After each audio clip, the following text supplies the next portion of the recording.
काल 2 वाजल्यापासून सुकापुरी मंडळामध्ये अतिवृष्टी पाऊस आहे.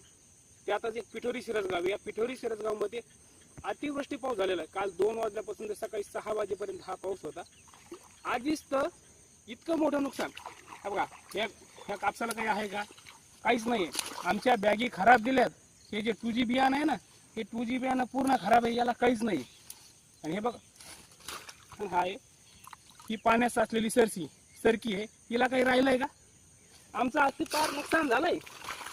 तर माझी कृषी मंत्री साहेबांना विनंती आहे की आमचे तुम्ही पंचनामे करा आणि आम्हाला अतिवृष्टी म्हणून घोषित करून आमचे लवकरात लवकर पंचनामे करा आणि आम्हाला तात्काळ मदत करा.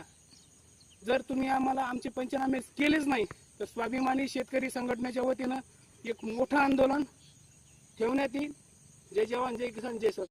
सर्वांना नमस्कार. क्रांतिभूमी मराठी न्यूजमध्ये स्वागत आहे.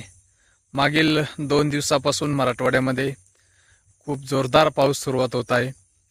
हे अंबड तालुक्यातील दृश्य आहे. सुकापुरी मंडळीतून आपण बघू शकतो की सरकीमध्ये जवळपास गुडघे इतकं पाणी यामध्ये झालेलं आहे. यामध्ये शेतकऱ्याचं मोठ्या प्रमाणात नुकसान सध्या झालेलं आहे. एकीकडे शासनाकडून सरकारकडून दुसऱ्या देशाला मदत पुरवल्या जाते, पण इथला शेतकरी, महाराष्ट्रातला शेतकरी रोज आत्महत्या करतोय, कर्जापोटी आत्महत्या करतोय, उत्पन्न निघत नाही म्हणून आत्महत्या करतोय. पण याकडे कोणत्या अधिकाऱ्याचं, शासनाचं लक्ष नाही. याकडे लक्ष वेधून आपण प्रत्येक नुकसानग्रस्त भागातील शेतकऱ्यांना मदत करावी अशी मी आपणास नम्र विनंती करतो. आपण पाहतोय की मोठ्या प्रमाणात नुकसान सध्या झालेलं आहे शेतकऱ्याचं. याचं नुकसान भरपाई त्वरित शासनाने द्यावी ही नम्र विनंती.